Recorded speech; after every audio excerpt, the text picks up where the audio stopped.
Brasil empata na Copa América. A atuação apagada de Vini Júnior é criticada por torcedores. Nas redes sociais, durante e após o jogo do Brasil contra Costa Rica, a atuação de Vini Júnior é criticada pelos torcedores brasileiros. Brasil ficou no empate com a Costa Rica.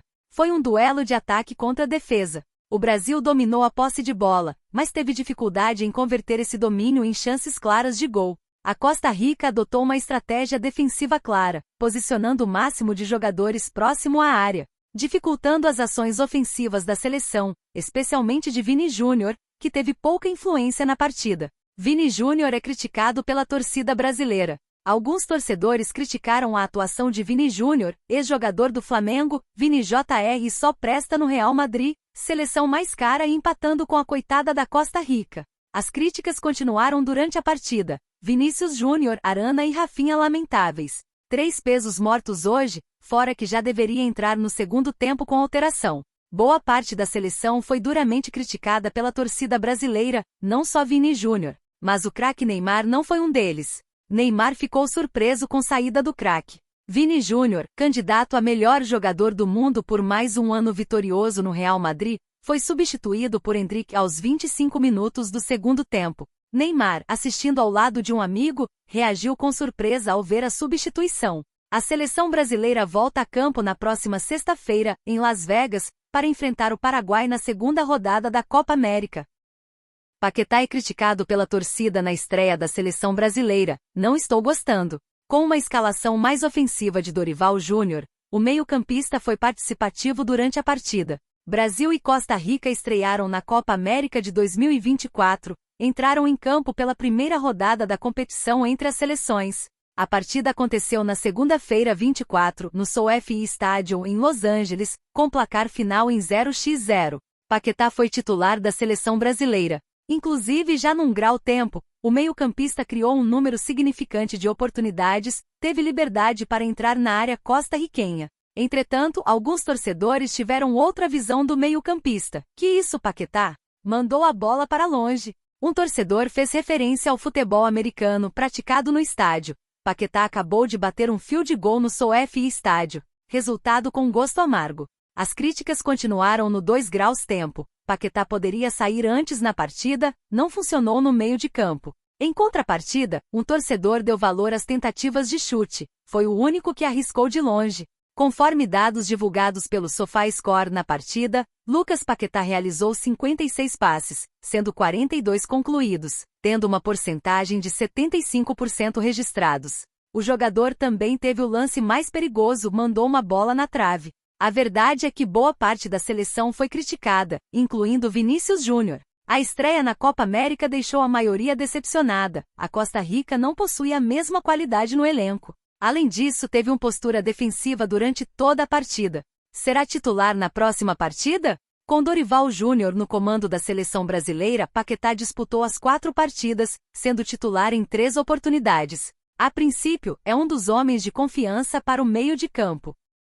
Léo Pereira destaca a força mental do grupo do Flamengo. Zagueiro comentou sobre o bom momento vivido pelo rubro-negro no Brasileirão. Léo Pereira concedeu entrevista após o jogo contra o Fluminense. Segundo o zagueiro do Flamengo, o time do rubro-negro tem tido muita força mental nos momentos finais da partida. Além disso, o jogador revelou um dilema do grupo. A gente queria resolver as partidas antes, mas mostra que temos um grupo forte mentalmente. Isso é um dilema do nosso treinador também, que a gente possa estar os 90 minutos e mais acréscimos concentrados naquilo que a partida pede. Disse Léo antes de lembrar da importância de estar focado durante os 90 minutos.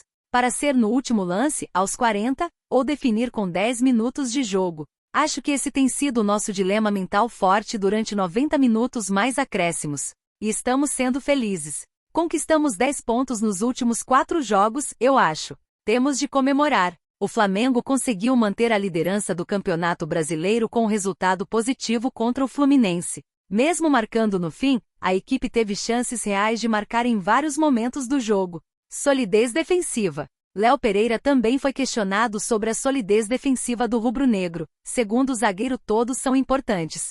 Além disso, o zagueiro recordou as ausências dos jogadores que estão disputando a Copa América. O sistema defensivo nada mais é que os 11 jogadores. Se a bola não chegou no gol, é um papel importante de todo o time, desde o Pedro marcando, o Luiz Araújo dando carrinho que nem louco. Acho que tem de comemorar todo mundo. A gente vê o quanto cada jogador está se doando, temos desfalques importantes que estão com as suas seleções. Então fico feliz com esse número. Com certeza não é um número à toa, disse Léo Pereira. Na sequência, o zagueiro comentou como é atuar fora de posição. Pereira atua como lateral esquerdo em algumas oportunidades. A gente fica feliz de estar ajudando em alguma função no campo. Lembrou Léo antes de lembrar a importância de ajudar a equipe. Sabemos que os 4 zagueiros são qualificados e vêm dando conta do recado. O Tite é bem sincero com a gente, chamou e perguntou se podia ajudar, e com certeza vamos ajudar no que for preciso, tanto eu quanto o Léo Ortiz. É uma disputa saudável e quem ganha com isso é o Flamengo. Finalizou. Tite em dúvida na escalação do Flamengo para enfrentar o Juventude pelo Brasileirão. Após a vitória sobre o Fluminense, o Flamengo já voltou aos treinamentos, focando no próximo desafio pelo Campeonato Brasileiro. Flamengo enfrenta a Juventude.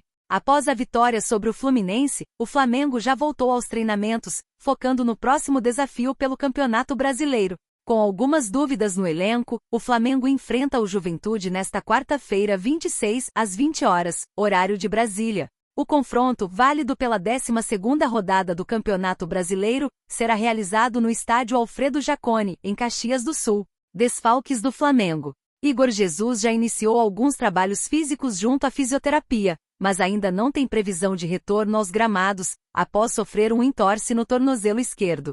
Everton Cebolinha também está sob os cuidados do departamento médico, tratando uma lesão no quadril direito. Davi Luiz é dúvida, já que deixou o jogo contra o Fluminense com dores no joelho, não foi definido se ele viajará com a delegação rubro-negra.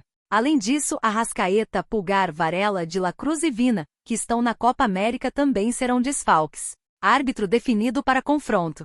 Após a vitória contra o Fluminense no domingo 23, a Confederação Brasileira de Futebol, CBF, anunciou o árbitro principal para o confronto do Flamengo contra o Juventude, decisão que gerou revolta entre os torcedores rubro-negros. O árbitro designado para a próxima partida do Flamengo será o paulista Matheus Candança, de 26 anos. Além disso, a CBF deve divulgar a escala completa de arbitragem para o confronto nos próximos dias. Matheus Candança recentemente atuou como 4º árbitro no duelo entre Atlético Mineiro e Fortaleza, válido pela 11ª rodada do Brasileirão. Flamengo. Titular de Tite sofre lesão e vira preocupação para duelo do Brasileirão. Jogador precisou deixar o campo contra o Fluminense neste fim de semana. O Flamengo volta a entrar em campo nesta quarta-feira em mais uma rodada do Campeonato Brasileiro. Desta vez, o time comandado por Tite estará indo para o Rio Grande do Sul, enfrentar o Juventude. Com previsão de chuva, o duelo promete ser bastante difícil para o rubro-negro, que vem com 6 importantes desfalques. O treinador terá que quebrar a cabeça para montar o time titular, especialmente devido ao cansaço do último Fla-Flu.